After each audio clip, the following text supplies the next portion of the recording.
হওয়ার পরও ফরজ গোসলের ব্যাপারে তথাকথিত লজ্জার কারণে উদাসীন থাকেন, অনেকে এমত অবস্থায় সালাত আদায় করেন, এ বিষয়ে কিছু বলবেন কি?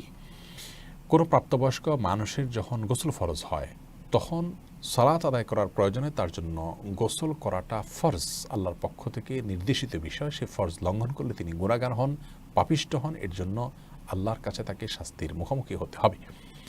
অতএব যদি আপনি এমন কোনো পরিবেশে থাকেন, এমন কোনো সিচুয়েশনে থাকেন যেখানে আপনি গোসল করতে গেলে, আপনার ফরজ গোসল করতে গেলে অন্যরা টের পেয়ে যাবে যে আপনার গোসল ফরজ হয়েছে, সেজন্য আপনি হয়তো লজ্জা বোধ করছেন, আপনার মধ্যে জড়তা কাজ করছে, মনে রাখবেন এই লজ্জা এবং এই জড়তা এটা শয়তান সৃষ্টি করছে আপনাকে আল্লাহর নির্দেশ থেকে দূরে সরাবার জন্য। এই জড়তা এটা ঈমানের অঙ্গ নয়, এটা বরং কুফরির অঙ্গ। যে লজ্জার কারণে আপনি ভালো কাজ করতে পারেন না, যে লজ্জার কারণে আপনি আল্লাহর নির্দেশের পথে চলতে পারেন না, যে লজ্জার কারণে আপনি গুনাহ থেকে বেঁচে থাকতে পারেন না, সেই লজ্জা কুফরির অঙ্গ।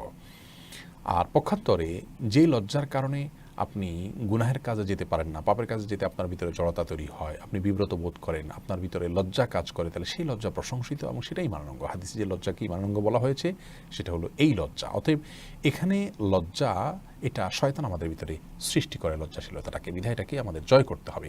প্রকৃত সৎসাহসের বিষয় তো সেটি যে সাহস আমাদেরকে ভালো কাজে উদ্বুদ্ধ করবে, ভালো কাজে অগ্রসর করবে এবং সেজন্য আমরা সাহসিকতা দেখাবো।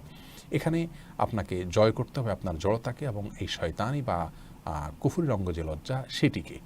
বিধায় আপনি কোথাও আছেন, সেখানে গোসল করলে অন্যরা জেনে যাবে, জানো সমস্যা কি? এখানে সাহস করে আপনি আল্লাহর বিধান পালন করা, এটাই হলো প্রকৃত সৎসাহস। আল্লাহ তাআলা আমাদেরকে তার নির্দেশের পথে চলার জন্য যে পরিমাণ ঈমানী শক্তি প্রয়োজন, যে পরিমাণ সৎসাহসের প্রয়োজন, সেই সৎসাহসিকতা প্রদর্শন করার তৌফিক দান করুন। এবং শয়তান যে লজ্জাশীলতা আমাদের মধ্যে সৃষ্টি করে এবং যার মাধ্যমে আমরা আল্লাহর নির্দেশ থেকে দূরে থাকি, সেরকম লজ্জাশীলতা থেকে আমরা আল্লাহর কাছে পানাহ চাই।